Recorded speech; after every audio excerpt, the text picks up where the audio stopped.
अस्सलाम वालेकुम नाज़रीन, मैं आपका मेज़बान मोहम्मद शरफुद्दीन सच न्यूज़ में आपका इस्तकबाल करता हूं। देखते हैं आज की अहम खबर। आज की हमारी ये खबर मलकाजगिरी एसओटी और नाचाराम पुलिस और उपल पीएस में ये वाक़या हुआ। ये वाक़या क्या हुआ, कैसे हुए, तफसीलात हम आपको सुनाते हैं। एक शातुर इंसान जिसका नाम जी श्रीनिवासलू और एक शातुर औरत जिसका नाम एम आशा किरण, इन दोनों ने मिलकर आवाम को धोखा दिया। धोखाधड़ी करते हुए आवाम के पास से 3 करोड़ रुपए अब तक इन लोगों ने वसूल कर लिया। किस तरह से ले लिया आवाम से पैसा, तफसीलात हम आपको बताते हैं कि मल्टीनेशनल कंपनी जो होते हैं हाईटेक सिटी वगैरह में, उस कंपनीज में कॉफ़ी का स्टॉल दिलाने का वादा किया इन लोगों ने आवाम से और एक एक से 5-5 लाख 10-10 लाख इस तरह की रकम ली। टोटल मिलाकर 3 करोड़ रुपए अब तक इन लोग ने आवाम से ले लिया। लेने के बाद किसी को स्टॉल नहीं दिलाई, किसी को मल्टीनेशनल कंपनी में कॉफ़ी शॉप खोलकर नहीं दिया। बहरहाल मलकाजगिरी एसओटी ने इन दोनों को हिरासत में लेते हुए उपल पीएस के हवाले किया। उपल पीएस में भी एक प्रेस मुनक़िद की गई। हम तफसीलात आपको दिखाते हैं और सुनाते हैं।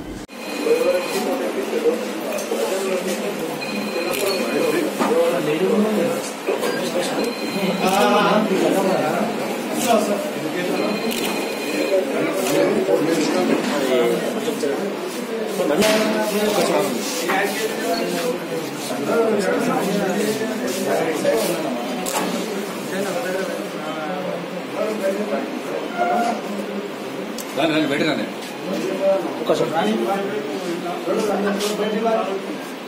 చూడండి మేడం చూడండి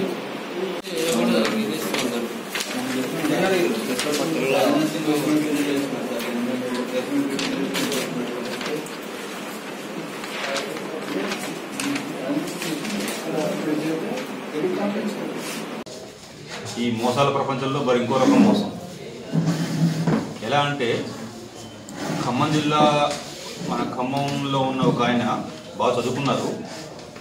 ఆయన పేరు గుత్తెన శ్రీనివాసులు. ఆ గుత్తెన శ్రీనివాసులు అన్న ఆయన ఖమ్మంలో ఉండేవారు. వాళ్ళ తండ్రి హెడ్ మాస్టర్ చేసేవారు. ఈయన బాగా చదివించారు కష్టపడి. ఎంకామ్ చదువుకున్నారు, ఎంఫిల్ కూడా చేశారు కాకతీయ యూనివర్సిటీ నుంచి.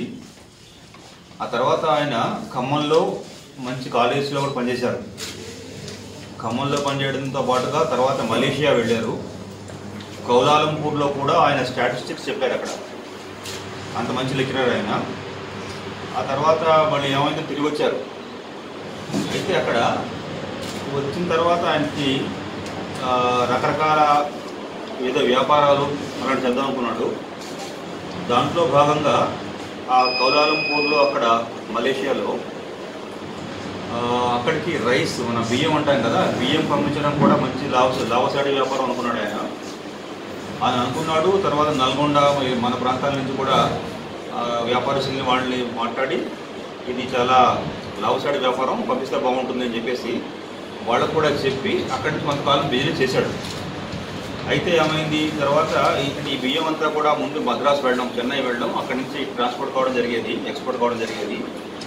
మధ్యలో వచ్చిన తుఫాన్లు అని ఆయన అంటాడు, లేక మోసం చేయబడ్డ వాళ్ళు కావచ్చు, ఎవరు కావచ్చు, నష్టాలు వచ్చాయి. ఈ నష్టాల్లో ఆయన దాదాపు 2 కోట్ల డబ్బు పోయింది. సరే మళ్ళీ వచ్చి హైదరాబాద్లో ఏవైతే చాలా ఇంపార్టెంట్ అక్కడ కోచింగ్ ఇన్స్టిట్యూట్స్ ఉన్నాయో, టైమ్ అని, క్యాట్ కోచింగ్ ఉంటుంది, వాళ్ళందరి దగ్గర పనిచేశారు. పనిచేసి మంచి టీచర్ అని ఆయన పేరు తెచ్చుకున్నాడు.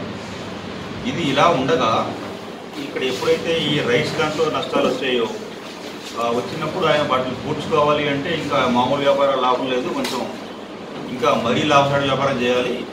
మరీ లాభం అంటే బ్రాకెట్లో మోసం అన్నమాట. అప్పుడు ఈ విషయాలు బయటకు వచ్చాయి. ఏమిటవి? అతను ఏం చేస్తాడు, మల్టీనేషనల్ కంపెనీలు ఉంటాయి కదా, పెద్ద పెద్ద కంపెనీల్లో వాళ్ళు కాఫీ స్టాల్స్ ఉంటాయి. కాఫీ స్టాల్ పెట్టుకోవడానికి మీకు స్పేస్ ఇప్పిస్తాను అంటే, ఫలానా కంపెనీలో మీరు కాఫీ స్టాల్ పెట్టుకోండి, అక్కడ మీకు స్థలం ఇప్పిస్తాను, దానికి మీరు అక్కడ మీరు చేసుకోవచ్చు, దానికి మీరు 10 లక్షలు కట్టాలి, 10 లక్షలు మీకు ఇస్తే కనుక ఆ డబ్బు తీసుకెళ్ళి నేను మీకు ఒక స్పేస్ ఇప్పిస్తాను. స్పేస్ వచ్చిన తర్వాత దాంట్లో మీకు కంపెనీ వాళ్ళే మీకు ఎక్విప్మెంట్ ఏదైతే ఉందో ఇస్తారు వాళ్ళు. అయిపోయిన తర్వాత మీకు రోజు లాభాలు వస్తాయి కదా, ఆ లాభాల్లో వాళ్ళు దాన్ని తీసుకుంటారు. దానికి తీసుకుంటే మీకు అది मुबारक रिश्ते, रिश्ता आपका कोशिश हमारी। मुबारक रिश्ते ने हजारों रिश्तों को अंजाम दिया है। डॉक्टर, इंजीनियर, NRI और म्यारी रिश्तों के लिए राब्ता करिए। मुबारक रिश्ते टोली चौकी गहना ब्राइडल स्टोर के ऊपर फोन 8121 100 900।